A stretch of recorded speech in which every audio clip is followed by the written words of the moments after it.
கிறிஸ்துவுக்குள் பிரியமான சகோதர சகோதரர்கள் யாவருக்கும் கர்த்தராகிய இயேசு கிறிஸ்துவின் நாமத்தினாலே வாழ்த்து கூறி வரவேற்கிறேன். இந்த வாரத்தின் முதல் நாளில் கூட நாம் தேவனை ஆராதிக்க வந்திருக்கிறோம். ஒவ்வொரு வாரமும் ஒவ்வொரு தலைப்பின் கீழாக நாம் தேவனுடைய வசனத்தை தியானித்து கொண்டிருக்கிறோம். இந்த வாரம் நாம் எடுத்துக்கொண்ட தலைப்பு என்னவென்றால், கர்த்தர் எங்கே வாசம் செய்கிறார், கர்த்தர் எங்கே வாசம் செய்யவில்லை அப்படிங்கிற ஒரு தலைப்பின் கீழாக நாம் வாசிக்க இருக்கிறோம். நீங்கள் புறஜாதியினரை நீங்கள் பார்த்தீங்கன்னா, அவங்களாம் பார்த்தீங்கன்னா ஒரு கோயிலுக்கு போயிட்டு அவங்களுடைய தெய்வத்தை வணங்கிட்டு இருக்காங்க. ஒரு சில பேர் பார்த்தீங்கன்னா காசு இருக்கிறவங்க கிட்ட போயிட்டு வணங்குவாங்க, காசு இல்லாதவங்க கொஞ்சம் தூரமாக தான் வணங்க முடியும். இன்னும் அடித்தட்டு மக்களை அவங்க உள்ளே கூட அலோவ் பண்ண மாட்டாங்க. இந்த மாதிரி புறஜாதியினர் பார்த்தீங்கன்னா அவிசுவாசிகள் பண்ணிக்கிட்டு இருக்காங்க. ஆனால் நம்மளுடைய கர்த்தருக்கு அப்படி ஏதாச்சும் இருக்கா? கர்த்தரை நம்ம போயிட்டு காசு கொடுத்து தான் நம்ம பார்க்கணுமா? கர்த்தர் நம்ம மத்தியில் இல்லையா? இப்போ நம்ம 4 பேர் 5 பேர் கூடியிருக்கோம் இந்த சபையில், கர்த்தர் இங்கே வாசமாக இல்லையா அப்படிங்கிறத நம்ம யோசிக்கணும். கண்டிப்பாக கர்த்தரை இங்கே வாசம் செய்கிறார். கர்த்தர் இங்கெல்லாம் வாசம் செய்கிறார், கர்த்தர் இங்கெல்லாம் வாசம் செய்யலை அப்படிங்கிற ஒரு விஷயத்தை கொண்டு நம்ம இன்றைக்கி கர்த்தருடைய வேதத்தை தியானிக்க இருக்கிறோம். முதல்ல நம்ம வாசிக்கலாம். சங்கீதம் 103, சங்கீதம் 103 வசனம் 19.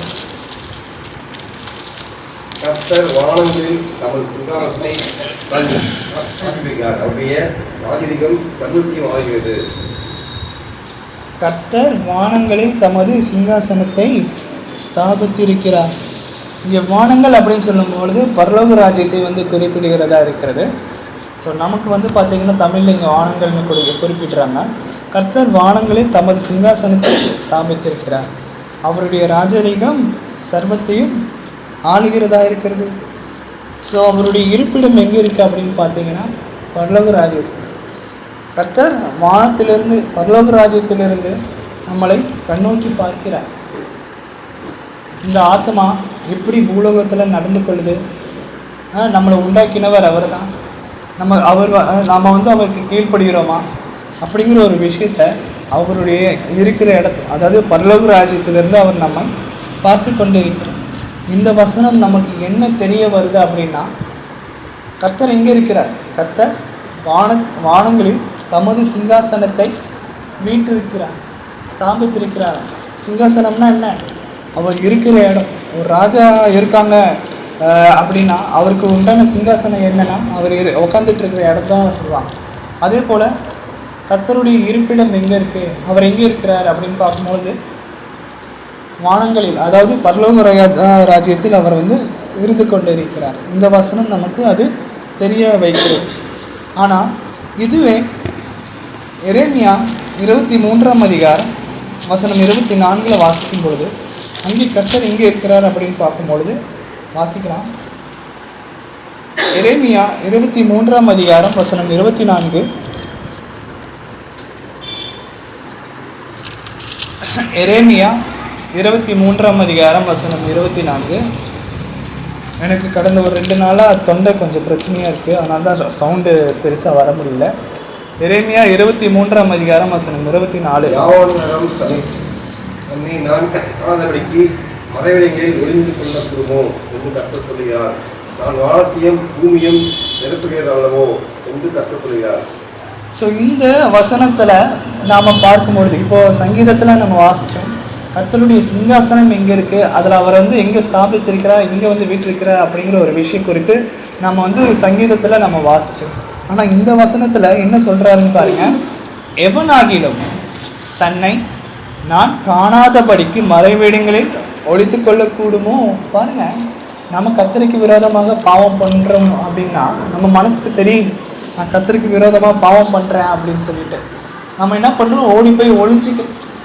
கர்த்தரை என்ன காணாதபடிக்கு ஓடி போய் ஒளிஞ்சிக்கிறோம். காசு இருக்கிறாங்க என்ன பண்ணுவாங்கன்னா கடல் கடியில் எங்கேயே போய்ட்டு ஒளிஞ்சிப்பாங்கன்னு வச்சுக்கோங்களேன். ஆனால் இந்த வானத்தையும் பூமியும் படைச்சது யார்? இருக்கிற எல்லைகள் எல்லா விஷயத்தையும் படித்தது யார்? பிதாவாகிய தேவன். அவர்கிட்ட போயிட்டு நீங்கள் மறைஞ்சிக்க முடியுமா? ஏதாச்சும் ஒரு பாதாளத்தில் போயிட்டு அடிமட்டம் வரைக்கும் தோண்டி அதில் ஒரு சின்னதாக ஒரு வீடு கட்டி அதில் போய் நீங்கள் பொழைச்சிக்க முடியுமா? முடியாது. இங்கே பாருங்கள், எவனாகிலும் தன்னைத்தான் காணாதபடிக்கு மறைவிடங்களில் ஒழித்து கொள்ளக்கூடுமோ என்று கர்த்தர் சொல்லுகிறார். நான் வானத்தையும் பூமியையும் நிரப்புகிறவர் அல்லவோ. பாருங்க, வானத்திலையும் என்ன நடக்குதுங்கிறது எல்லாமே கர்த்தருக்கு தெரியும். பரலோக ராஜ்யத்தில் என்ன நடக்குதுங்கிறது கர்த்தருக்கு தெரியும். அதே சமயத்தில் பூமியில் மக்கள் என்ன பண்ணிட்டு இருக்காங்கிறது கர்த்தருக்கு தெரியும். நாம் நினைக்கிறோம் கர்த்தர் நான் பண்ணுற தப்பான காரியங்களை பார்க்கல. நம்ம என்ன நினைக்கிறோம், மனுஷன் யாரும் பார்க்கல அப்படின்னு தான் நினைக்கிறோம். ஆனால் கர்த்தர் எல்லா விஷயங்களையும் பார்த்து கொண்டு இருக்கிறார். நம்ம பண்ணுற மற்றவங்களுக்கு நினைக்கிற கேடுகள், நம்மளுடைய இருதயத்தின் எண்ணங்கள் எல்லாவற்றையும் தேவன் அறிவார். உங்களுக்கு எல்லாருக்குமே நல்லா தெரியும், யோனாங்கிறவரை பார்த்தீங்கன்னா நினைவை பட்டணத்துக்கு போ அப்படின்னு சொல்கிறதுக்கு போகிறதுக்கு பதிலாக தர்ஷுக்கு கப்பல் ஏறி போயிட்டார். கர்த்தர் என்னை பார்க்க மாட்டார் அப்படிங்கிறதுனால தர்ஷு கப்பல்லே பார்த்தீங்கன்னா அடிமட்டத்தில் போயிட்டு மறைஞ்சிக்கிறார். அடிமட்டத்தில் போய் மறைஞ்சிக்கிட்டா கர்த்தர் அவரை கண்டுபிடிக்க மாட்டாரா? இல்லை, ஈஸியாக கண்டுபிடிப்பார். அப்போ யோனாக்கு பார்த்தீங்கன்னா அங்கே அந்த கப்பல் அந்த தர்ஷுக்கு போகிற கப்பல் காற்றுனால மழையினால ரொம்ப சேதமாகுது. சீட்டு குலுக்கி போடும்போது இது எதனால் யாருனால அப்படின்னு பார்க்கும்போது யோனா பேர் விடுது. யோனாவை எல்லாருமே பார்த்தீங்கன்னா அந்த அந்த தர்ஷு கப்பல்லேருந்து தூக்கி கடலில் போட்டுறாங்க. அப்போ ஒரு பெரிய திமிங்கலம் யோனாவை முழுகிடுது. 3 நாள் இரவும் பகலும் அந்த மீனின் வயிற்றுக்குள்ளே ஜெபிக்கிற யோனா. அதன் பிறகுதான் பார்த்தீங்கன்னா அந்த 3 நாள் கழிச்சு தேவன் யோனாவுடைய ஜெபத்தை கேட்டு நினைவை பட்டணத்துக்கு கொண்டு போய் விடு. இதுலேருந்து நமக்கு என்ன புரியுது அப்படின்னா, நம்ம கர்த்தர் நம்ம பண்ணுற தப்பான செயல்களை பார்க்கல அப்படின்னு நம்ம நினைக்கவே முடியாது. கர்த்தர் எல்லா இடத்திலும் அவருடைய கண் இருக்கு, கண்ணோக்கி பார்க்கிறார். நம்ம எங்கே போனாலும் சரி, எந்த மறைவிடங்களில் போனாலும் சரி. அப்போ இந்த வசனம் நமக்கு என்ன புரிய வைக்குது அப்படின்னா, கர்த்தர் எல்லா இடத்துலையும் வாசம் செய்கிறார். அவர் பரலோக ராஜ்யத்தில் இருந்து நம்மளை இங்கே கண்ணோக்கி பார்க்கிறார். இப்போ நம்ம 3 பேர் கிறிஸ்துவின் நாமத்தினால நம்ம கூட இருக்கோம். ஸோ அதனால் கண்டிப்பாக கர்த்தர் இங்கே வாசம் செய்கிறார். அடுத்ததாக கூட நம்ம வாசிக்கலாம். யோவான் கர்த்தர் எங்கெல்லாம் வாசம் செய்கிறாரு அப்படிங்கிறத பார்க்கலாம். யோவான் 14ஆம் அதிகாரம் வசனம் 23. யோவான் 14ஆம் அதிகாரம் வசனம் 23. இயேசு அவனுக்கு பிரதியுத்தரமாக, ஒரு என்னில் அன்பாய் இருந்தால் என் வசனத்தை கைக்கொள்வான். அவனில் என் பிதா அன்பாய் இருப்பார். நாங்கள் அவனுக்கு அவனோடே வாசம் பண்ணுவோம். பாருங்க, இங்க இயேசு கிறிஸ்துவும் சரி பிதாவானவரும் சரி எங்கே வாசம் பண்றாங்க அப்படின்னு பார்க்கும்பொழுது, ஒருவன் எண்ணில் அன்பா இருந்தால், அதாவது இயேசு கிறிஸ்து கிட்ட போயிட்டு நம்ம போயிட்டு எனக்கு இயேசு கிறிஸ்துனா ரொம்ப பிடிக்கும், அவர் எனக்காக நிறைய விஷயங்களை பண்ணியிருக்கிறார், எனக்காக அவர் தன்னுடைய ஜீவனையை கொடுத்திருக்கிறார். உலகத்தில் யாருமே எனக்கு அப்படிப்பட்ட ஒரு தியாகத்தை பண்ணவே மாட்டாங்க. இருந்தாலும் இயேசு கிறிஸ்து முன்பின் தெரியாதவர், நான் அவரை பார்த்தது கூட இல்லை, இருந்தாலும் எனக்காக தன்னுடைய ஜீவனை கொடுத்திருக்கிறார். அதனால எனக்கு அவர் ரொம்ப பிடிக்கும்னு சொல்லிட்டு வாயினால் மட்டும் நம்ம அறிக்கையிடக்கூடாது. சொல்றாரு பாருங்க, அவன் என் வசனத்தை கை கொள்ளுவான். யாரெல்லாம் இயேசு கிறிஸ்துவின் இடத்துல உண்மையா அன்பா இருக்கிறாங்களோ அவங்க எல்லாருமே அவருடைய வசனத்தை கை கொள்ளணும். ஒருவேளை நீங்களும் சரி நானும் சரி இயேசு கிறிஸ்துனுடைய வசனத்தை கை கொள்ளலை அப்படின்னா என்ன நடக்கும்? நான் இயேசு கிறிஸ்து மேலே பிரியமா இல்லை, அவ்வளோதான், அன்பா இல்லை. நம்ம என்னதான் பார்த்தீங்கன்னா வாயினால் அறிக்கையிட்டு அவருடைய வசனத்துக்கு நம்ம கீழ்ப்படியாமல் போனோம் அப்படின்னா கண்டிப்பாக இயேசு கிறிஸ்து மீது அன்பு கிடையாது நமக்கு. அவன் என் வசனத்தை கை கொள்ளுவான், அவனில் என் பிதா அன்பா இருப்பார். பாருங்க, நாம இயேசு கிறிஸ்துனுடைய உபதேசத்தில் கீழ்ப்படிஞ்சு நடக்கும்போது, அவருடைய வார்த்தைக்கு ஏற்ப நம்ம நடக்கும்போது நாம் இயேசு கிறிஸ்து மீதும் அன்பா இருக்கிறத வெளிப்படுத்துகிறோம். பின்பு பிதாவானவர் நம்மீது அன்பாக இருக்கக்கூடியவராக இருப்பார். ஏன் அப்படி? ஏன் நான் பிதாவினுடைய சொல்படி நான் கேட்கல, ஆனால் இயேசு கிறிஸ்துவனுடைய சொல்படி நான் கேட்டுட்டு இருக்கேன். அப்போ எப்படி பிதாவானவர் என் மீது அன்பாக இருப்பார்? இப்படிப்பட்ட ஒரு கேள்வி நமக்கு வரும். ஏன் அப்படின்னா, இயேசு கிறிஸ்துவனுடைய வசனத்துக்கு நம்ம கீழ்ப்படியும் போது நம்ம ஆட்டோமேட்டிக்காக யாருக்கு கீழ்ப்படுகிறோம்? அவரை அனுப்பின பிதாவிற்கு நாம கீழ்ப்படுகிறோம். ஏன் அப்படின்னா, இயேசு கிறிஸ்து தன்னுடைய சொந்த விஷயத்தை சொல்ல, அவருடைய கருத்து, அவருடைய போதனைகள் எல்லாமே யார் இடத்திலிருந்து பெறப்பட்டது அப்படின்னு பார்க்கும்பொழுது பிதாவின் இடத்திலிருந்து பெறப்பட்டது. அப்போ நம்ம பிதாவுக்கும் கீழ்ப்படுகிறவர்களா இருக்கிறோம், அதே நேரத்தில் இயேசு கிறிஸ்துவுக்கும் நம்ம கீழ்ப்படுகிறவர்களா நம்ம இருக்கோம். அதான் இங்க சொல்றார், அவனில் என் பிதா அன்பா இருக்கிறார். நாங்கள் பாருங்க, இது ப்ளூரல், சிங்குலர் ப்ளூரல். நான், நீ, அவன், அவள், அதெல்லாம் பார்த்தீங்கன்னா ஒருமை. இங்கே பார்த்தீங்கன்னா நாங்கள், விச் மீன்ஸ் என்ன, ஒருத்தருக்கு மேலே பிதாவும் சரி, இயேசு கிறிஸ்துவும் சரி, பரிசுத்த ஆவியானவரும் சரி. இங்கே பாருங்க, நாங்கள் அவனிடத்தில் அவனோட வாசம் பண்ணுவோம். பாருங்க, இப்போ நாம் சங்கீதத்தில் என்ன பார்த்தோம்? பிதாவாகிய தேவன் பரலோக ராஜ்யத்தில் தன்னுடைய சிங்காசனத்தை ஸ்தாபிச்சிருக்கிறார். இரண்டாவது விஷயத்தில் எரேமியால நம்ம என்ன பார்த்தோம்? அவர் இல்லாத இடமே கிடையாது, அவர் எல்லா இடங்களிலும் இருக்கிறார் அப்படிங்கிற ஒரு விஷயத்தை நம்ம கற்றுக்கொண்டோம். வானத்திலும் சரி பூமியிலும் சரி அவர் சகலத்தையும் நிரப்புகிறார். அவர் போகாத நுழையாத இடமே கிடையாது. நீங்கள் என்னதான் டைட்டாக இறுக்கி போட்டு ஒரு ரூம்குள்ளே ஒரு கதவு சாத்திக்கிட்டு இருந்தாலும் கூட அங்கேயும் கர்த்தர் நம்மளை கண்ணோக்கி பார்க்கக்கூடியவராக இருக்கிறார்.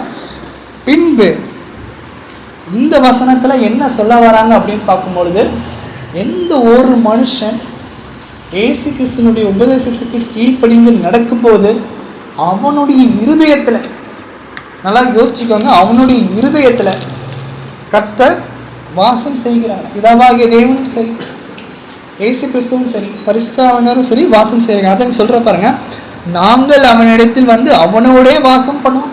பாருங்க, நாம இயேசு கிறிஸ்துக்கு கீழ்ப்படிந்து நடக்கும்போது நம்மளிடத்துல யார் வாசம் செய்கிறாங்க? தேவன், இயேசு கிறிஸ்து, பரிசுத்த ஆவியானவர் வாசம் செய்கிறாங்க. நாங்கள் ப்ளூரல், பன்மை. நாங்கள் அவனிடத்தில் அவனோட வாசம் செய்கிறோம். பாருங்க, 3 விஷயத்தை நம்ம கற்றுக்கொண்டோம். அப்போ கர்த்தர் நம்ம இடத்துல வாசம் செய்யணும் அப்படின்னா அவருக்கு நம்ம கீழ்ப்படிந்து நடக்கிறத தவிர வேற எதுவுமே கிடையாது. அடுத்ததாக கூட நம்ம வாசிக்கலாம்.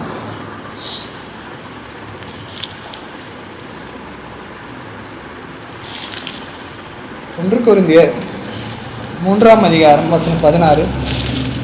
தேவ ஆவியானவர் எங்கே வாசம் செய்கிறார்?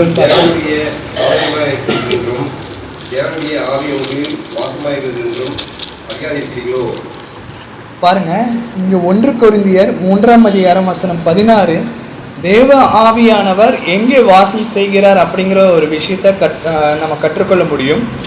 நீங்கள் 1 கொரிந்தியர் 3ஆம் அதிகாரம் வசனம் 16, நீங்கள் தேவனுடைய ஆலயமா இருக்கிறீர்கள் என்று. பாருங்க, இங்க இந்த ஒரு சரீரம் பார்த்தீங்கன்னா தேவனுடைய ஆலயமா இருக்கு. தேவனுடைய ஆலயத்துல யார் இருப்பா? தேவ ஆவியானவர் இருக்கிறார். பாருங்க, நீங்கள் தேவனுடைய ஆலயமா இருக்கிறீர்கள் என்றும் தேவனுடைய ஆவி உங்களில் வாசமா இருக்கிறார் என்றும் அறியீர்களா? அப்போ தேவ ஆவியானவர் நம்மளுடைய உடம்புல வாசமா இருக்கணும் அப்படின்னா அப்ப அந்த சரீரம் எப்படிப்பட்ட ஒரு பரிசுத்தம் உள்ளதா நம்ம மெயின்டைன் பண்ணணும், வச்சுக்கணும் அப்படின்னு கொஞ்சம் யோசிச்சு பாருங்க. சரீரம் மாத்திரம்தான் பரிசுத்தமா இருக்கணுமா? உள்ளான மனுஷனும் சேர்த்து பரிசுத்தமா இருந்தாதான் தேவ ஆவியானவர் நம்ம இடத்துல வாசம் செய்கிறார். தான் சொல்றாரு பாருங்க, ஒருவன் தேவனுடைய ஆலயத்தை 16வது வசனம், நீங்கள் தேவனுடைய ஆலயமா இருக்கிறீர்கள். அதாவது இங்க இருக்கிறவங்க எல்லாருடைய உடம்பும் சரி மனசும் சரி தேவனுடைய ஒரு ஆலயமா இருக்கு. தேவனுடைய ஆவி உங்களில் வாசமா இருக்கிறார் என்றும் அறியீர்களா? 17வது வசனம் சொல்றார் பாருங்க, ஒருவன் தேவனுடைய ஆலயத்தை கெடுத்தால் அவனை தேவன் கெடுப்பான். ஒருவன் தன்னை ஞானி என்று எண்ணினால் அவன் ஞானியாகும்படி ஞானி ஆக்கும்படிக்கு பைத்தியக்காரனாக கடவன். பாருங்க, இதில் வந்து நமக்கு என்ன தெரியுது அப்படின்னா, தேவனுடைய ஆலயமாக இருக்கிற நம்மளுடைய உடம்பையும் சரி மனசையும் சரி நம்ம கெடுத்துக்க கூடாது, தீட்டுப்படுத்தக்கூடாது.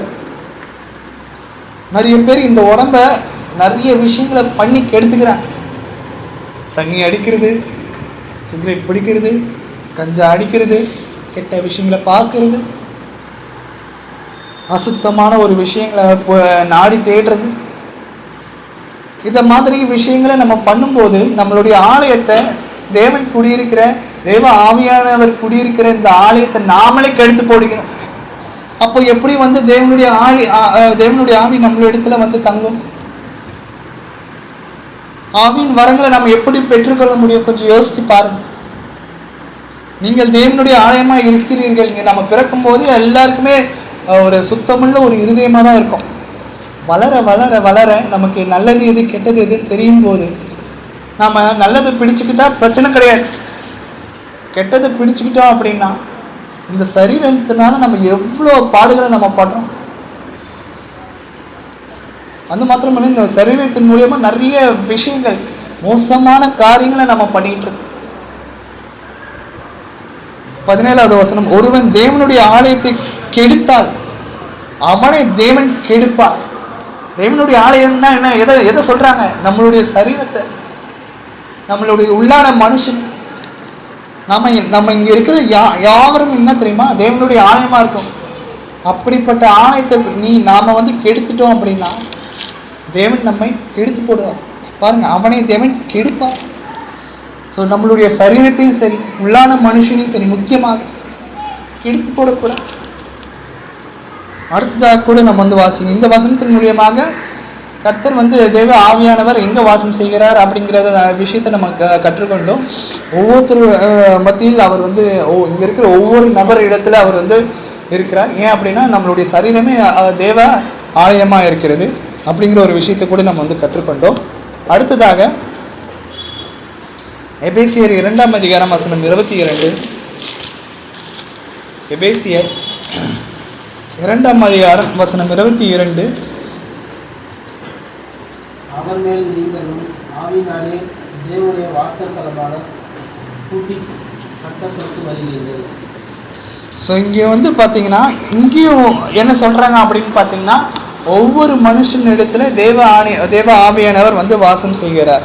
அவர் மேல் நீங்களும் ஆவியினாலே தேவனுடைய வாசஸ்தலமாக கூட்டி கட்டப்பட்டு வருகிறீர்கள். பாருங்க, ஸோ நாமளும் வந்து பார்த்தீங்கன்னா இந்த சரீரத்தை நம்ம தீட்டுப்படுத்தக்கூடாது. உள்ளான மனுஷனுங்கிற ஒரு டாப்பிக்கை கடந்த மாதம் தான் நான் வந்து எடுத்தேன்.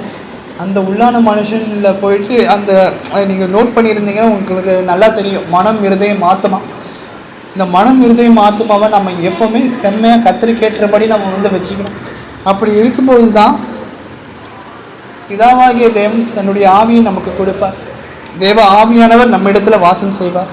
அதான் அங்கே சொல்றார், அவர் மேல் நீங்களும் ஆவியினாலே தேவனுடைய வாசஸ்தலமாக கூட்டி கட்டப்பட்டு வருகிறீர்கள். அடுத்ததாக கூட நம்ம வந்து வாசிக்கலாம். மத்தேயு 18ஆம் அதிகாரம் வசனம் 20. மத்தேயு வேற எங்கெல்லாம் தேவன் வந்து வாசம் செய்கிறார் அப்படிங்கிற ஒரு விஷயத்தை குறித்து நம்ம பார்க்கலாம். தேவன் எங்கெல்லாம் வாசம் செய்கிறார் அப்படின்ட்டு. மத்தேயு 18ஆம் அதிகாரம் வசனம் 20.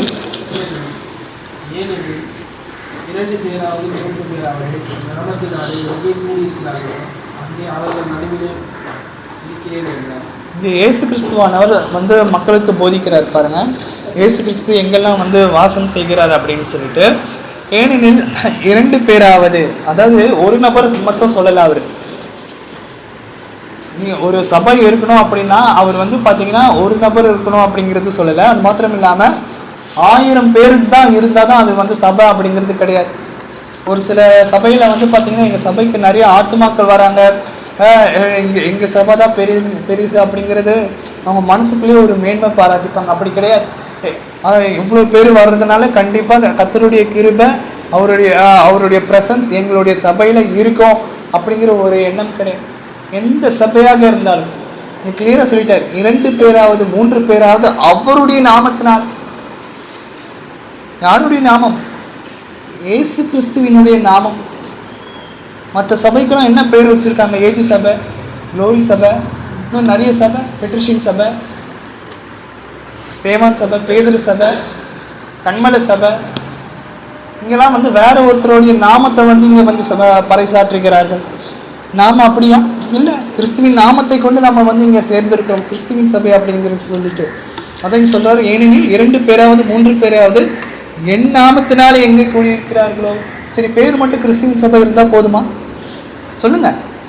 ஏன் பிரதர் நீங்கள் இந்த வசனம் சொல்லிட்டீங்க, ஸோ அதனால் வந்து பார்த்தீங்கன்னா இந்த இந்த இந்த சபை பேரும் வந்து பார்த்தீங்கன்னா கிறிஸ்துவின் சபையாக இருக்குது. அப்போ கண்டிப்பாக கிறிஸ்து வந்து இங்கே வாசம் செய்வார் அப்படிங்கிறது உண்மையா? நல்லா யோசிச்சு பாருங்க. அப்படி இல்லை. ஏசு கிறிஸ்து நாமத்தினால நாம் இங்கே கூடியிருக்கோம். அப்படி இருக்கும்பொழுது அவருக்கு ஏற்றபடி நம்மளுடைய இருதயம் வந்து பார்த்தீங்கன்னா அவருக்கு ஏற்றபடி கீழ்ப்படிஞ்சு நடக்கும்.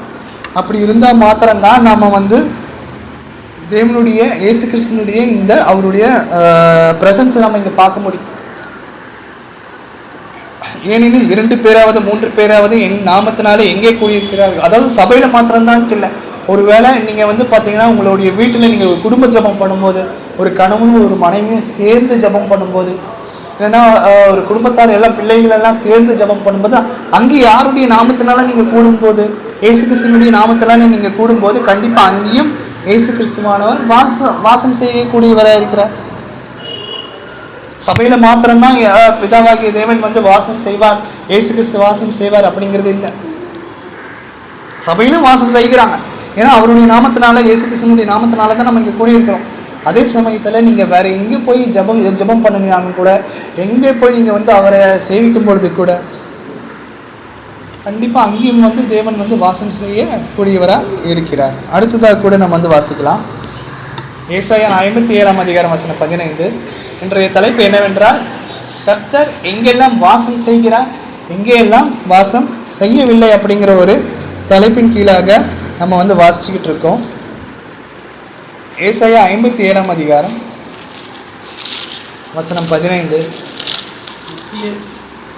நித்தியவாசியும் பரிசுத்தர் என்கிற நாமமுள்ளவராகிய மகத்துவமும் உன்னதமானவர் சொல்கிறார். உன்னதத்தில் பரிசுத்த ஸ்தலத்திலும் வாசம் பண்ணுகிறதால் பணிந்தவர்களின் ஆவியை உயிர்ப்பிக்கிறதற்கும், நொறுங்கினவர்களின் இதயத்தை உயிர்ப்பிக்கிறதற்கும், நொறுங்குண்டு பணிந்த ஆவிகளிடத்திலும் வாசம் பண்ணுகிறார். இங்கே யார் இடத்துல அவர் வந்து வாசம் செய்கிறார் அப்படிங்கிறத ஒரு விஷயத்த கிறிஸ்டல் கிளியராக நமக்கு வந்து சொல்கிறார். என்ன அப்படின்னு பார்க்கும்பொழுது 15ஆம் வசனம், ஏசாயா 57:15, உன்னதத்திலும் பரிசுத்த ஸ்தலத்திலும் வாசம் பண்ணுகிற நான் பணிந்தவர்கள், அதாவது பிதாவாகிய தேவன் உன்னதத்தில் வாசம் செய்கிறார், பரிசுத்த ஸ்தலத்திலையும் அவர் வாசம் செய்கிறார். அப்படிப்பட்டவர் வேற எங்கெல்லாம் வாசம் செய்கிறார் அப்படின்னு பார்க்கும்பொழுது, பரிசுத்த ஸ்தலத்திலும் வாசம் பண்ணுகிற நான் பணிந்தவர்களின் ஆவியை உயிர்ப்பிக்கிறதும், நொறுங்கினவர்களின் இருதயத்தை உயிர்ப்பிக்கிறதற்கும், நொறுங்குண்டு பணிந்த, அதாவது யாரெல்லாம் ரொம்ப தாழ்மையாக நடந்து கொள்கிறார்களோ, தாழ்மைங்கிற ஒரு தலைப்பின் கீழாக கூட ஒரு 2-3 வாரத்துக்கு முன்பாக நாம் வேதாகமத்தில் உள்ள வசனத்தை நம்ம தியானித்தோம். ஸோ யாரெல்லாம் தங்களுடைய இருதயத்தில் ரொம்ப தாழ்மையாக நடந்து கொள்கிறார்களோ அவர்களுடைய இருதயத்தில் தேவன் வாசம் செய்கிறார். தாழ்மை மாத்திரம் இல்லாமல் இன்னொரு ஒரு விஷயம் என்ன அப்படின்னா, இது வரைக்கும் நம்ம பாவம் பண்ணியிருக்கோம், இயேசு கிறிஸ்துவினுடைய உபதேசத்தை கேட்டதுக்கு பிறகு நம்ம மணந்திருப்போம். நம்மளுடைய இருதயம் வந்து பார்த்திங்கன்னா நொறுங்கப்படுது. அப்பா பிதாவே, நான் இவ்வளோ நாள் பண்ணிட்டு இருந்தது தவறா, பாவமாக நான் பண்ணிட்டு இருந்தேன், ஒரு அந்நிய தெய்வங்களை நான் வணங்கிட்டு இருந்தேன், நான் நிறைய பொய் பித்தலாட்ட பேசிக்கிட்டு இருந்தேன், மற்றவங்களுக்கு ஏமாத்திக்கிட்டு இருந்தேன், துரோகம் பண்ணிட்டு இருந்தேன், கேடு நினைச்சுக்கிட்டு இருந்தேன், கெட்ட வார்த்தை பேசிக்கிட்டு இருந்தேன். இவ்வளோ நாள் எனக்கு அது தெரியாமல் இருந்தது. ஆனால் அது எல்லாமே எனக்கு ஒரு பாவமான காரியங்கிறது இப்போதான் எனக்கு தெரியும். இயேசு கிறிஸ்துவ மறுதளிச்சுட்டு இருந்தேன், அவர் ஏற்றுக்கொள்ளாமல் இருந்தேன். ஆனால் இனி வரும் காலங்களில் நம்ம வந்து மனம் திரும்புகிறோம். அந்த மனம் திரும்புகிற இதயத்தில் தேவன் வந்து இருக்கிறார். அதுதான் இங்கே சொல்கிறார் பாருங்க, நொறுங்கினவர்களின் இருதயத்தை உயிர்ப்பிக்கிறதற்கும், நொறுங்குண்டு பணிந்த ஆவியுள்ளவர்கள் இடத்திலும் வாசம் பண்ணுகிறேன். பாருங்க, தேவன் வந்து பார்த்தீங்கன்னா பரிசுத்த ஸ்தலத்துல இருக்கிற ஒருத்தர் பிதாவாகிய தேவன் எங்கே வந்து வாசம் செய்கிறார் அப்படின்னு பார்க்கும்போது, யார் யாரெல்லாம் தன்னுடைய பாவங்களை விட்டு நீங்கி மனம் திரும்பி தாழ்மையா தேவனை ஆராதிக்கிறார்களோ அவர்களுடைய இருதயத்தில் தேவன் வாசம் செய்கிறார். ஸோ இந்த வசனமும் கொஞ்சம் யோசிச்சு பாருங்க. அவர் வந்து அப்படிப்பட்ட ஒரு பரிசுத்த ஸ்தலத்தில் இருந்து இறங்கி நம்ம இடத்துல வந்தாருன்னா நாம் எந்த அளவுக்கு பாக்கியசாலிகளாக நம்ம வந்து இருக்கிறோம் கொஞ்சம் யோசிச்சு பாருங்க. அடுத்ததாக கூட நம்ம வந்து வாசிக்கலாம். யோவேல் 3ஆம் அதிகாரம் வசனம் 7. யோவேல் 3ஆம் அதிகாரம் வசனம் 17. பரிசுத்த பர்வதமாகிய சீயோனிலே வாசமாயிருக்கிற உங்களுக்கு உங்கள் தேவனாகிய கர்த்தர் என்று அப்பொழுது அறிந்து கொள்வீர்கள். அப்பொழுது எருசலேம் பரிசுத்தமாக இருக்கும், அந்நியரின் அதை கடந்து போவதில்லை. இது வந்து பழைய ஏற்பாட்டின் காலத்தில் பிதாவாகிய தேவன் எங்கே வாசம் செய்கிறார் அப்படின்னு பார்க்கும்பொழுது எருசலேமில். ஏன்னா அங்கே தான் அவருடைய தேவாலயமானது இருக்கிறது. பிறகு வந்து பார்த்திங்கன்னா அதே வந்து பார்த்திங்கன்னா சியோன் அப்படின்னு கூட ஒரு இடம் சொல்லுவாங்க, அதே எருசலேமில். ஸோ அங்கேயும் வந்து பார்த்திங்கன்னா அவர் வந்து வாசம் செய்கிறார் அப்படிங்கிற ஒரு விஷயத்தை நாம் இந்த யோவேல் 3ஆம் அதிகாரம் வசனம் 17 பிரகாரம் நம்ம வந்து கற்றுக்கொள்ள முடிகிறது. என் பரிசுத்த பர்வதமாகிய சியோனிலே பாருங்கள் வாசமாக இருக்கிற நான். பிதாவாகிய தேவன் இந்த பழைய ஏற்பாட்டின் காலத்தில் எருசலேம் நகரத்தில் சியோனில் அவர் வந்து பார்த்திங்கன்னா வாசம் செய்கிறார் அப்படிங்கிற ஒரு விஷயத்தை இதன் மூலியமாக நம்ம கற்றுக்கொள்ள முடிகிறது. இப்போது அப்படிப்பட்ட அந்த எருசலேம் நகரமும் சரி தேவாலயமும் சரி, எருசலேம் நகரம் இருந்தாலும் கூட தேவாலயம் கம்ப்ளீட்டாக தரமட்டம் வாங்கிடுச்சு. ஆனால் இதுவே வந்து பார்த்திங்கன்னா இனி வரும் காலங்களில் எதிர்காலத்தில் ஒரு புதிய பரம எருசலேம் வந்து இருக்குது. அந்த எருசலேமில் தேவன் வந்து வீட்டில் இருப்பார், சதா காலங்களிலும் நம்ம கூட இருப்பார். அந்த ஒரு வசனத்தையும் நம்ம வந்து வாசிக்கலாம். வெளிப்படுத்தின விசேஷம் 21ஆம் அதிகாரம் வசனம் 3. வெளிப்படுத்தின விசேஷம் 21ஆம் அதிகாரம் வசனம் 3. இப்போ இங்கே வந்து பார்த்தீங்கன்னா தேவன் நாம் எப்போ நம்ம தேவனுக்கு கீழ்ப்படுகிறோமோ அந்த நேரத்தில் நம்ம கூட இருப்பார். ஒருவேளை நமக்கு தேவனுக்கு பிரியமாக இல்லாமல் நம்ம நடக்கும்போது நம்மளை விட்டு விலகி செல்ல வாய்ப்பு இருக்குது. ஆனால் இந்த ஒரு வசனம் வந்து பார்த்திங்கன்னா தேவன் எப்பொழுதும் நம்ம கூட நிலைச்சிருப்பார். அதான் வெளிப்படுத்தின விசேஷத்தில் நம்ம வந்து வாசிக்கலாம். 21ஆம் அதிகாரம் வசனம் 3. மேலும் பரலோகத்திலிருந்து உண்டான ஒரு பெரும் சத்தத்தை கேட்டேன். அது இதோ மனுஷரிடத்திலே தேவனுடைய வாசஸ்தலத்தில் இருக்கிறது, அவர்களிடத்திலே அவர் வாசமாக இருப்பார், அவர்களும் அவருடைய ஜனங்களாக இருப்பார்கள். தேவன் தாமே அவர்களோட கூட இருந்து அவர்களுடைய தேவனாக இருப்பார். ஸோ இங்கே வந்து பார்த்தீங்கன்னா நமக்கு என்ன தெரிய வருது அப்படின்னு பார்த்தீங்கன்னா கடைசி வரைக்கும் அதுக்கு ஒரு முடிவே கிடையாது. நம்ம பரலோக ராஜ்யத்துக்கு நம்ம போனதுக்கு பிறகு ஒரு புது வானம் புது பூமியானது வர இருக்கு. இதே 21ஆம் அதிகாரம் வசனம் 1 நம்ம வந்து வாசிக்கும் பொழுது இப்போ நம்ம பார்க்குற இந்த வானமும் சரி பூமியும் சரி கம்ப்ளீட்டாக அழிஞ்சு போயிடும். தேவனுடைய ராஜ்யம் வர இருக்கு. அந்த ராஜ்யத்தில் புது வானமும் புது பூமியும் நமக்காக கொடுக்கப்படும். அந்த புதிய வானத்தில் புதிய பூமியில் நாம் வந்து கர்த்தருக்கு சித்தமானால் நம்ம அங்கே தரித்திருந்தோமானால் அதான் இங்கே சொல்கிறத பாருங்க. இதோ மனுஷர்களிடத்திலே தேவனுடைய வாசஸ்தலம் இருக்கிறது, அவர்களிடத்திலே அவர் வாசமாக இருப்பார். பாருங்க, கடைசி வரைக்கும் ஒரு 2 நாள் 3 நாள் இல்லை. அங்கெல்லாம் நம்ம வந்து பார்த்திங்கன்னா பாவம் செய்கிறதுக்கு முடியவே முடியாது. ஒன்ஸ் நம்ம பரலோக ராஜ்யம் போயிட்டோன்னு வச்சுக்கோங்களேன், நம்ம பாவம் செஞ்சால் தானே தேவன் நம்மளை விட்டு போவார். அங்கே பாவம் செய்கிறதுக்கு வாய்ப்பே கிடையாது. இங்கே மாத்திரம்தான் நம்ம வந்து பாவம் செய்கிறதுக்கு வாய்ப்பு நிறைய இருக்குது. பரலோக ராஜ்யத்துக்கு போனதுக்கு பிறகு நமக்கு வந்து பார்த்திங்கன்னா பாவம் செய்கிறதுக்கு வாய்ப்பே கிடையாது. பாவம் செய்கிறதுக்கு வாய்ப்பே இல்லாதது போது கர்த்தர் நம்ம கூட கடைசி வரைக்கும் இருப்பார். அங்கே இதான் சொல்கிறார் பாருங்க, அவர்கள் இடத்துல அவர் வாசமாக இருப்பார், அவர்களும் அவருடைய ஜனங்களாக இருப்பார்கள். தேவன் தாமே அவர்களோடு கூட இருந்து அவர்களுடைய தேவனாக இருப்பார். கடைசி வரைக்கும் முடிவு புரியுது, முடிவே கிடையாது. இதுக்கு இந்த பூமியில தான் நமக்கு முடிவு இருக்கு. ஆனால் ஒன்ஸ் நம்ம பரலோக ராஜ்யத்துக்கு போனதுக்கு பிறகு, நாம் நீதிமான்களாக தேர்ந்தெடுக்கப்பட்ட பிறகு, நியாய தீர்ப்பு நாட்களில் இயேசு கிறிஸ்துனுடைய 2ஆம் வருகையின் போது முதலாவது உயிர்த்தெழுந்த பிறகு நாம் கடைசியில் எங்கே கொண்டு போய் சேர்க்கப்படுவோம்? பரலோக ராஜ்யத்தில் கொண்டு போய் சேர்க்கப்படும், நியாயம் தீர்க்கப்பட்டு.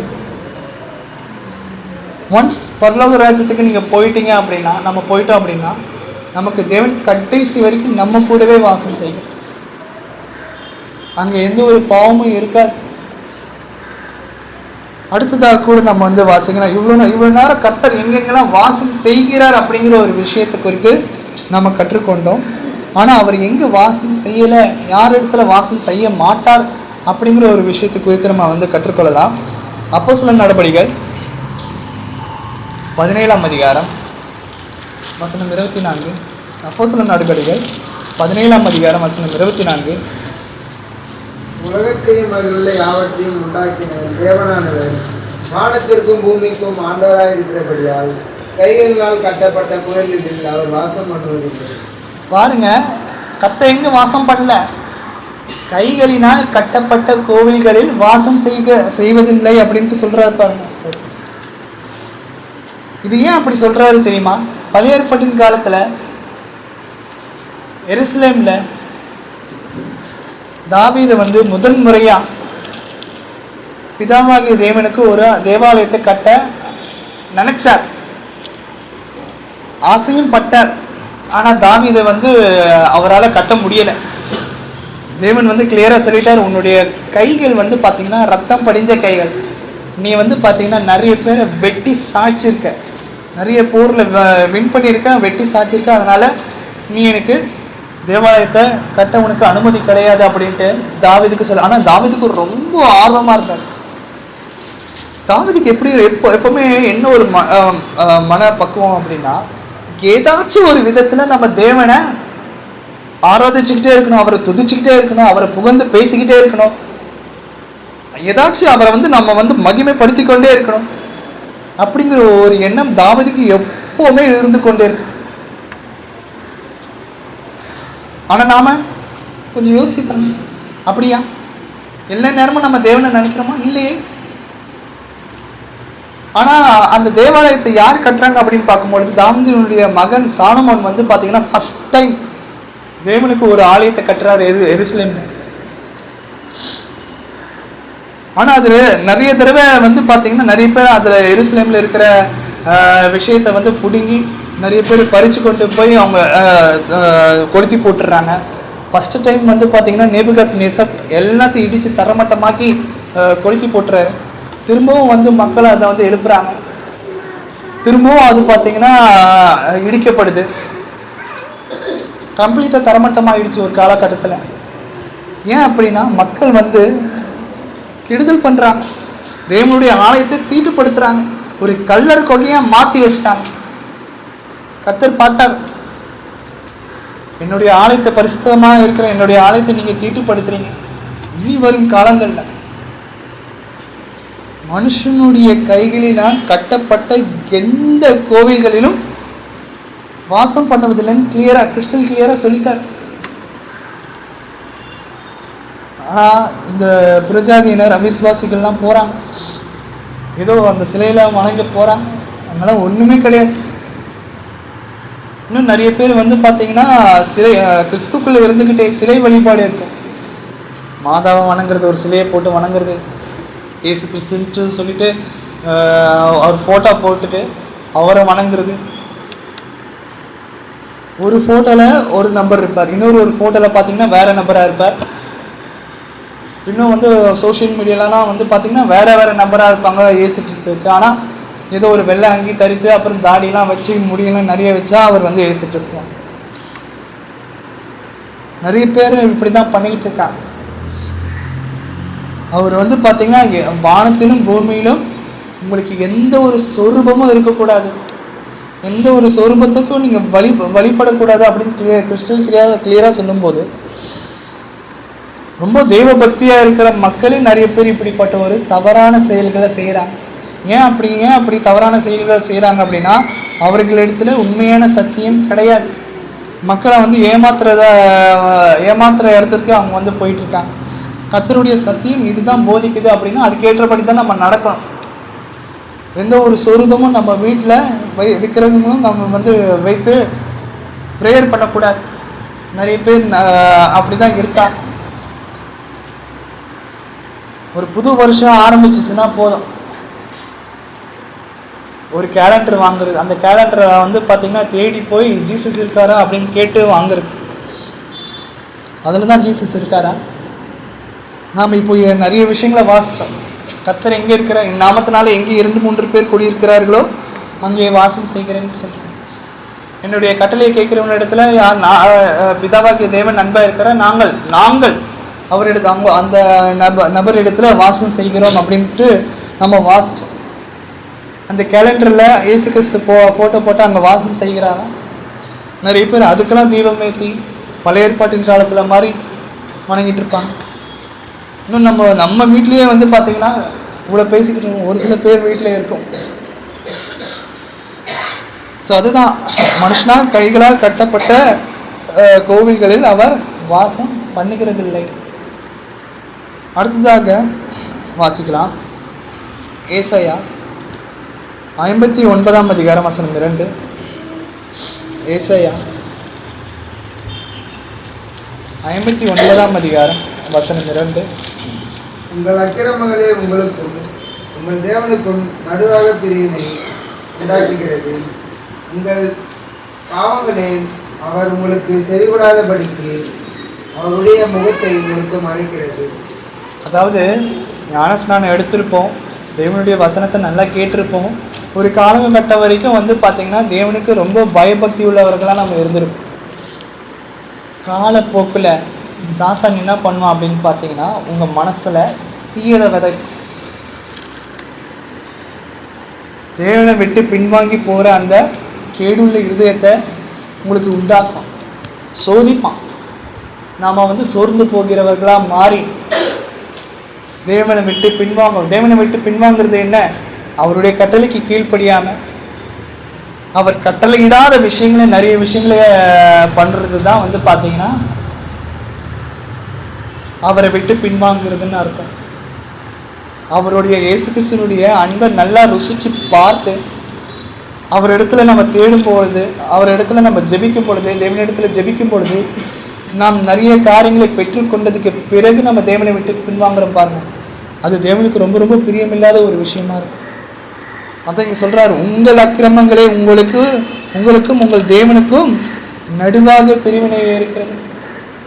அதாவது ஆதாமும் ஏவாளும் ஒரு காலகட்டத்தில் தேவனிடத்தில் டைரெக்டாக சஞ்சரிச்சுட்டு இருந்தாங்க. டெய்லியும் வருவாங்க, அவங்க வந்து ஜாலியாக தேவனிடத்தில் பேசுவாங்க. ஆனால் அவங்க எப்போ பாவம் பண்ண ஆரம்பித்தாங்களோ, எப்போ தேவன் சொல் பேச்சை கேட்காம போனாங்களோ அவங்க மனசு வந்து குத்தப்பட்டது. ஐயோ, நான் தேவனுக்கு விரோதமாக பாவம் செஞ்சுட்டேனே, அவர் சொல்கிற பேச்சை நான் கேட்கலையே. அதுதான் இங்கே நடந்திருக்கு. உங்கள் அக்கிரமங்களே உங்களுக்கும் உங்கள் தேவனுக்கும் நடுவாக பிரிவினை உண்டாக்குகிறது. உங்கள் பாவங்களே அவர் உங்களுக்கு செவி கொடுக்காதபடி. ஆமாம், அவருக்கு கீழ்ப்படிஞ்சா அவர் நம்மளுடைய விண்ணப்பங்கள் எல்லாத்துக்குமே செவி கொடுப்பார். ஆனால் ஒருவேளை நம்ம கீழ்ப்படியாமல் போனால் என்ன நடக்கும் பாருங்க, அவர் உங்களுக்கு செவி கொடுக்காதபடிக்கு நம்மளுடைய விண்ணப்பத்திற்கு அவர் செவி கொடுக்க மாட்டார். பின்பு என்ன பண்ணுறாரு பாருங்க, அவருடைய முகத்தை உங்களுக்கு மறைக்கிறது. பாருங்க, தேவனுடைய முகம் நமக்கு எப்பவுமே மறைப்பொருளாக இருக்கக்கூடாது. அவருடைய பிரசன்ஸ் வந்து அவருடைய தேஜஸ் நம்மக்கிட்ட எப்பவுமே இருந்து கொண்டே இருக்கணும். ஆனால் நம்ம எப்போ பாவம் பண்ண ஆரம்பிக்கிறோமோ கர்த்தர் நம்ம விட்டு விலகி போகக்கூடியவராக இருப்பார். ஆனால் இயேசு கிறிஸ்து வந்ததுக்கு பிறகு நமக்கும் பிதாவாகிய தேவனுக்கும் இருந்த பிளவு ஒன்றாக்கப்பட்டது. ஏன் அப்படின்னா, நம்மளுடைய பாவங்களுக்காக அக்கிரமங்களுக்காக இயேசு கிறிஸ்துவானவர் பலியாடானார். பிதாவாகிய தேவன் தான் இயேசு கிறிஸ்துவை அனுப்பி நமக்கு இப்படிப்பட்ட ஒரு ஆசீர்வாதத்தை பெரும்படி வைத்தார். இதிலேருந்து இந்த வசனத்திலேருந்து நம்ம என்ன கற்றுக்கொள்கிறோம் அப்படின்னா, எந்தெந்த மனுஷனுடைய இருதயம் பொல்லாங்கானதை செய்கிறதோ அவங்களுடைய இருதயத்தை தேவன் விலக்கி போட்டுறார். அவங்களுடைய விண்ணப்பத்துக்கு செவி கொடுக்காதபடி மாற்றி போடுகிறார்.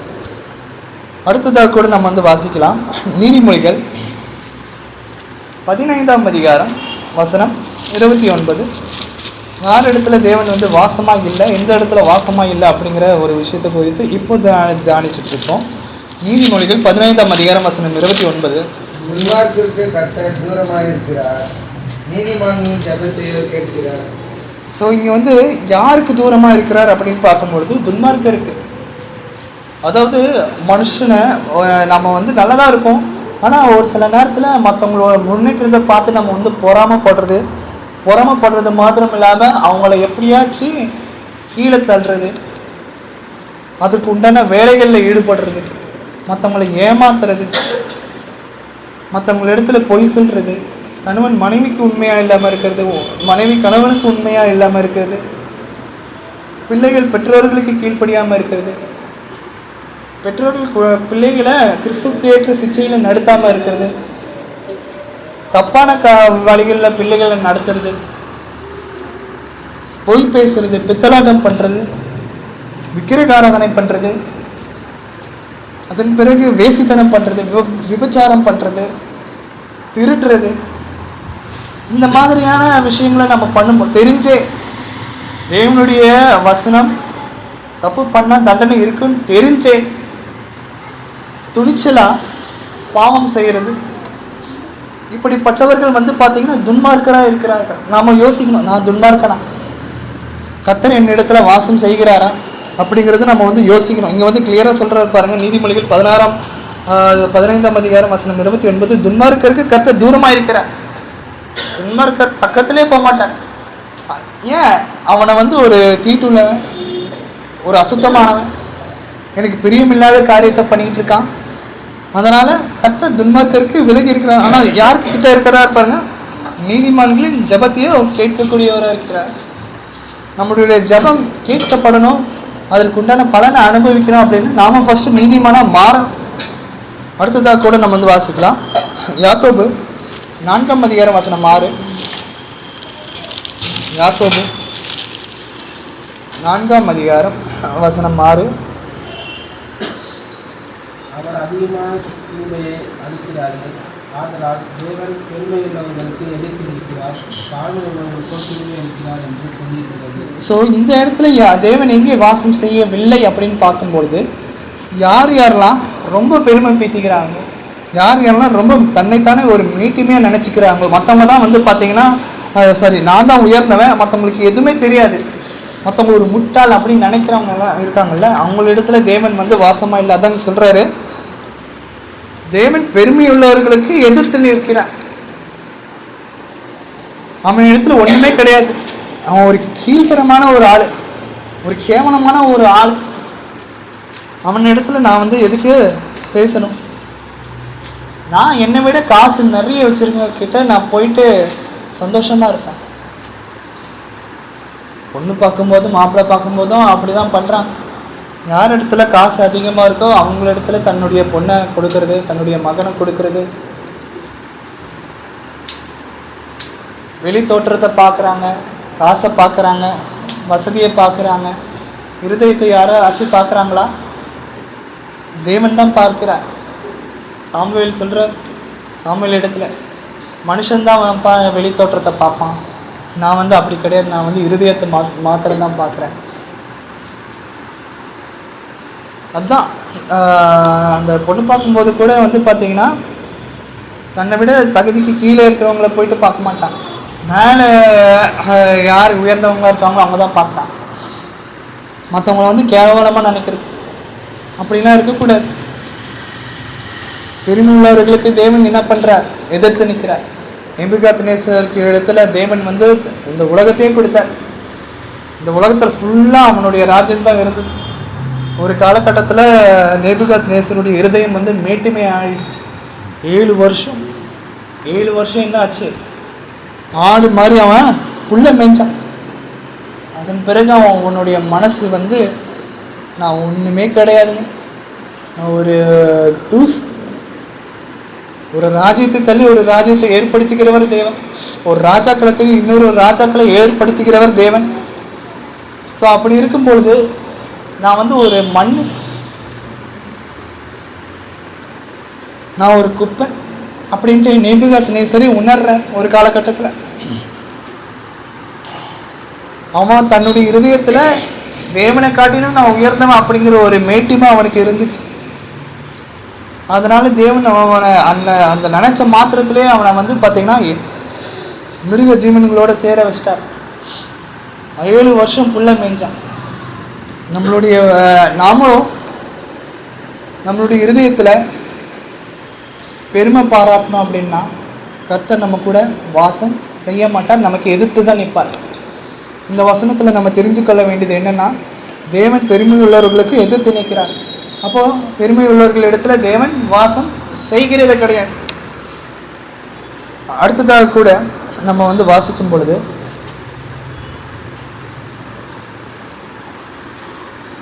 1 யோவான் 1:5 1 யோவான் 1:5 தேவன் ஒளியாக இருக்கிறார், அவரில் எவ்வளவேனும் இருள் இல்லை.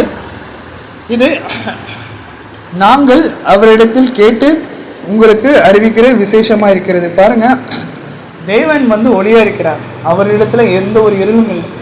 இருள் யார் இடத்துல இருக்கும்? சாத்தான் இடத்துல இருக்கும். நிறைய பேர் தப்பு பண்ணுறவங்க எல்லாருமே பகலில் தப்பு பண்ணுவாங்களா? இல்லை, நைட்டு தான் நிறைய விஷயங்களை பண்ணுவாங்க, தப்பான காரியங்களை பண்ணுவாங்க. திருடுறது, நிறைய துன்மார்க்கமான காரியங்கள் அப்படின்னா அது நைட்டு தான். ஆனால் தேவன் எங்கே இருக்கிறார்?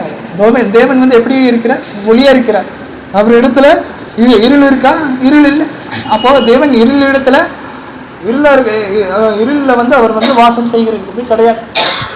ஏன்னா இருட்டில் தான் நிறைய தப்பான காரியங்கள்லாம் நடக்குது. அவர் இடத்துல எவ்வளவு வேணும் இருள் இல்லை. ஒருவேளை நம்ம இருளில் அகப்பட்டிருந்தோம் அப்படின்னா, இதாவே நான் ரொம்ப இருளில் மூழ்கி போயிட்டேன், என்னை வெளிச்சத்துக்கு கொண்டு வாங்க அப்படின்னு சொல்லிட்டு நம்ம இருட்டிலேருந்து நம்ம ஜெபம் பண்ணோம் அப்படின்னா, தேவன் நம்மளுடைய சத்தத்தை கேட்டு இருளில் இருக்கிற நம்மளை வெளிச்சத்துக்கு கொண்டு வரக்கூடியவராக இருக்கிறார். நமக்கே தெரியும், தேவனை விட்டு நம்ம ரொம்ப தூரத்தில் பின்வாங்கி போயிருக்கோம். சின்னதாக ஒரு பாவம் பண்ணுவோம், அது அப்படியே நாளாக வளர்ந்து அது ஒரு பெரிய பாவமாக மாறிடும். இதாவே ஒரு காலகட்டத்தில் நான் ரெகுலராக பைபிள் படிப்பேன், ரெகுலராக ஜெபம் பண்ணுவேன், ரெகுலராக ஆராதனைக்கு கலந்து கொள்வேன். ஒரு சின்ன விஷயம் ஆரம்பித்தேன், சரி இந்த ஒரு வாரம் நம்ம போகாமல் இருந்துடலாம், அடுத்த வாரம் போய்க்கும் அப்படிங்கிற ஒரு எண்ணத்தோடு ஆரம்பிச்சுதேன். இப்போது பல வருஷமாக நான் பைபிள் தொடுறதில்லை, பல வருஷமாக நான் ஜெபிக்கிறதில்லை, பல வருஷமாக நான் ஆராதனைக்கு போகிறதில்லை, அப்படியே பின்வாங்கி போயிட்டேன். உமக்கு பிரியமில்லாததை நான் பண்ணிக்கிட்டு இருக்கேன். இருளில் கம்ப்ளீட்டாக ஒரு இருளில் நான் இருக்கேன். தேவன் இருளில் இருப்பாரா? இருக்க மாட்டேன். இருந்தாலும் இந்த இருளில் இருந்து நீங்கள் என்னை வெளிச்சத்துக்கு கொண்டு வாங்க பிதாவை. நான் திரும்ப பழைய மாதிரி உம்மை தொழுத்து கொள்ளணும், ஆராதிக்கணும், உம்மை துதிக்கணும், உம்மை துதித்து பாடணும். இந்த மாதிரியான விஷயத்தை நான் மறுபடியும் ஸ்டார்டிங்லேருந்து பண்ணணும்னு ஆசைப்பட்றேன். என்னுடைய பாவங்களை தயவு செஞ்சு மன்னிச்சிடும். இப்படி நீங்கள் ஜெபிச்சிங்கன்னா கண்டிப்பாக தேவன் உங்களுக்கு உதவி செய்யக்கூடியவராக இருக்கிறார். ஸோ இருளில் கண்டிப்பாக தேவன் கிடையாது. ஏன்னா இருள் அவரில் எவ்வளவு வேணும் இருள் இல்லை. அடுத்ததாக கூட நம்ம வாசிக்கலாம். கடைசியாக ஒரு வசனத்தை வாசி நான் முடிச்சிடுறேன். 2 தெசலோனிக்கர் 2:10-12. 2 தெசலோனிக்கர் 2 வசனம் 10-12. விசுவாசிகளாகிய உங்களுக்குள்ளே நாங்கள் எவ்வளவு பரிசுத்தமும் நீதியும் பிழையின்மையாய் நடந்தோம் என்பதற்கு நீங்களும் சாட்சி, தேவனும் சாட்சி. மேலும் தம்முடைய ராஜ்யத்திற்கும் மகிமைக்கும் உங்களை அழைத்த தேவனுக்கு நீங்கள் பாத்திரராக நடத்த வேண்டும் என்று தகப்பன் தன் பிள்ளைகளுக்கு சொல்கிறது. 2 தெசலோனிக்கர் 2:10-12. போருக்குள்ளே அநீதியினால் உண்டாகும் சகலவித உத்திரத்தோடும் இருக்கும் அச்சகத்தராய் தீட்டின் உள்ள அன்பை அவர்கள் அங்கீகரித்தல் போனபடியால் அப்படி நடக்கும். ஆகையால் சத்தியத்தை விசுவாசியாமல் அநீதியின் பிரியத்தை யாவரும் அத்தனைக்கு உள்ளாக்கப்படுத்தி அவர்கள் பொய்யை விசுவாசிக்கத்தக்க கொடிய வஞ்சகத்தை தேவன் அவர்களுக்கு அனுப்புவார். இங்கே வந்து பார்த்தீங்கன்னா சத்தியத்தை யார் விசுவாசிக்கலையோ, ஆகையால் சத்தியத்தை விசுவாசியாமல் அநீதியில் பிரியப்படுகிற யாவரும் ஆக்கினைக்குள்ளாக்கப்படும்படிக்கு அவர்கள் பொய்யை விசுவாசிக்கத்தக்க கொடிய வஞ்சகத்தை தேவன் அவர்களுக்கு அனுப்புவார். நிறைய பேருக்கு வந்து பார்த்தீங்கன்னா சத்தியத்தில் இருக்கிற விஷயத்தை எடுத்து போதிக்கும் பொழுது அவங்க வந்து ஏற்க மனதில்லாமல் இருப்பாங்க. அவிசுவாசிகள் தான் அப்படி பண்ணுறாங்க. அப்படின்னா நிறைய விசுவாசிகளே கிறிஸ்துவின் உபதேசம் இப்படி தான்ப்பா இருக்குது அப்படின்னா ஏற்றுக்கொள்ள அவங்களுக்கு மனசு வராது. தன்னுடைய இஷ்டத்திற்கு பிரகாரம் தான் அவங்க போவாங்க. அப்படிப்பட்டவர்களுடைய விஷயத்தை எப்படி இருக்குன்னு பாருங்கள். அவர்கள் பொய்யை விசுவாசிக்கத்தக்க கொடிய வஞ்சகத்தை தேவன் அவர்களுக்கு அனுப்புவார். சத்தியத்தை தான் நீ வந்து விசுவாசிக்க மாட்டேன்ற, அப்போது நான் உன்னை என்ன பண்ணுறேன் அப்படின்னு பார்த்தீங்கன்னா, உன்னை பொய்யை விசுவாசிக்கத்தக்க ஒரு பொல்லாத இருதயத்தை நான் உனக்கு கொடுத்துட்றேன். நீ வந்து நரகத்துக்கு தான் போகுவ, அதுக்கு ஆக்கணிக்குள்ளாக நீ தீர்க்கப்படுவ அப்படின்ட்டு தேவன் வந்து இங்கே சொல்கிறார் பாருங்க. ஆகையால் சத்தியத்தை விசுவாசியாமல் அநீதியில் பிரியப்படுகிற யாவருக்கும் ஆக்கினைக்குள்ளாக்கப்படும்படிக்கு. இயேசு கிறிஸ்து ஒரு விஷயம் சொன்னால் அந்த விஷயத்துக்கு ஏற்ப நம்ம பண்ணணும். அதில் வந்து ஏதாச்சும் சட்டத்தில் ஓட்டை இருக்கா அப்படின்ட்டு இந்த காலத்து மக்கள் தேடுகிற மாதிரி இயேசு கிறிஸ்து நமக்கு கொடுத்த உபதேசத்தில் ஓட்டை இருக்கா அப்படிங்கிறத நம்ம தேடக்கூடாது. அதில் ஏதாச்சும் நம்ம எஸ்கேப் ஆகுறதுக்கு வழி இருக்கா அப்படிங்கிற ஒரு விஷயத்தை நம்ம தேடக்கூடாது. தேடி நாமே நீதிமான்கள் அப்படின்ட்டு நம்ம முத்திரை போட்டுக்க கூடாது. நிறைய பேர் சொல்லுவாங்க, நீங்கள் வந்து பார்த்தீங்கன்னா நீங்கள் பண்ணது தப்பே இல்லை. அதாவது நமக்கு வேதாகமம் நல்லா தெரியும், இயேசு கிறிஸ்துவினுடைய உபதேசமும் என்ன சொல்கிறது அப்படின்னு தெரியும், நாம் தப்பு பண்ணிட்டு இருக்கோங்கிறது நமக்கு தெரியும். இருந்தாலும் டாக்டர்கிட்ட வந்து செகண்ட் ஒப்பீனியன் கேட்குற மாதிரி, சரி இந்த ஊழியர் வந்து பார்த்திங்கன்னா நம்ம பண்ணுறது வந்து தப்புன்னு சொல்கிறாரு, அதுவும் இயேசு கிறிஸ்துவினுடைய உபதேசத்தை வச்சு தப்புன்னு சொல்கிறாரு. சரி, நம்ம வேற ஒரு ஊழியர் இடத்துல போயிட்டு அவர் என்ன சொல்கிறாரு அப்படின்னு நம்ம கேட்போம். ஆனால் அந்த ஒரு ஊழியர் வந்து வேற ஒரு ஊழியர் இடத்துல போகும்போது அவருடைய வந்து பார்த்திங்கன்னா தேவனுடைய வசனத்தை எடுத்து போதிக்க மாட்டார். தன்னுடைய சொந்த கருத்தை, உலகத்தில் இருக்கிற சொந்த கருத்தை எடுத்து போதிக்கும்போது பரவாயில்லையே, அந்த போதகர் வந்து தேவனுடைய உபதேசத்தை எடுத்து போதிக்கும் போது நான் பண்ணுறது தப்புன்ட்டு சொல்கிறாரு. ஆனால் இந்த போதகர் வந்து பார்த்திங்கன்னா இந்த ஊழியர் நான் பண்ணுறது தப்பு இல்லை அப்படிங்கிறது சொல்கிறாரு. இதுதான் வந்து பார்த்திங்கன்னா பொய்யை விசுவாசிக்கத்தக்க கொடிய வஞ்சகத்தை பாருங்க. கடைசி வரைக்கும் அதுதான் அவங்க உண்மை நம்பிட்டு இருப்பாங்க. நான் பண்ணுறது ரைட்டு, நான் பண்ணுறது தப்பே கிடையாது, ரைட்டு அப்படின்னு சொல்லிட்டு கடைசி வரைக்கும் அவங்க தப்பு தான் பண்ணிட்டு இருப்பாங்க. இது யார் பண்ணிட்டு இருப்பா? யாரெல்லாம் சத்தியத்தை விசுவாசிக்காம தேவனுடைய வார்த்தை இயேசு கிறிஸ்துவினுடைய உபதேசத்தை விசுவாசிக்காம வழி விலகி போறார்களோ கர்த்தர் அவர்களிடத்துல இருக்க மாட்டேன். அதுக்கு பதிலாக என்ன பண்ணுவார் தெரியுமா? பொய்யை விசுவாசிக்கத்தக்க ஒரு இருதயத்தை கொடுத்துருவார். கடைசியில் எங்கே போவோம்? ஆக்கினிக்கு தான், நரகம், நித்தியமான ஒரு நரகத்துக்கு தான் போவோம். ஸோ கர்த்தர் வந்து யாரெல்லாம் தேவனுடைய சத்தியத்தை விட்டு விலகுறாங்களோ அவர்களிடத்துல தேவன் வந்து வாசம் செய்கிறதில்லை. இந்த வசனத்தை கொண்டு நாம் முடிவுக்கு வந்தோம்னா யாரெல்லாம் சத்தியத்தில் ரொம்ப அன்பாக இல்லையோ, சத்தியத்தை யார் விசுவாசிக்கலையோ அவர்களிடத்துலையும் தேவன் வந்து வாசமாக இருக்க மாட்டார். ஸோ இன்றைக்கு நம்ம வந்து ஒரு சில விஷயங்களை நம்ம வந்து கற்றுக்கொண்டோம், நிறைய விஷயங்களை நம்ம கற்றுக்கொண்டோம். முக்கியமாக என்ன அப்படின்னா, கர்த்தர் எங்கெங்கெல்லாம் வாசம் செய்கிறார், எங்கெங்கெல்லாம் வாசம் செய்யவில்லை. நான் என்னுடைய சொந்த கருத்தை எடுத்தும் உங்களுக்கு போதிக்கல. ஒவ்வொரு விஷயத்திலும் நான் சொல்லும் பொழுது அதற்குண்டான வசனத்தோடு தான் நான் வந்து உங்களுக்கு சொல்லியிருக்கேன். ஸோ பொறுமையை கேட்ட உங்கள் அனைவருக்கும் நன்றி. கர்த்தர் தாமே உங்களை ஆசீர்வதிப்பாராக.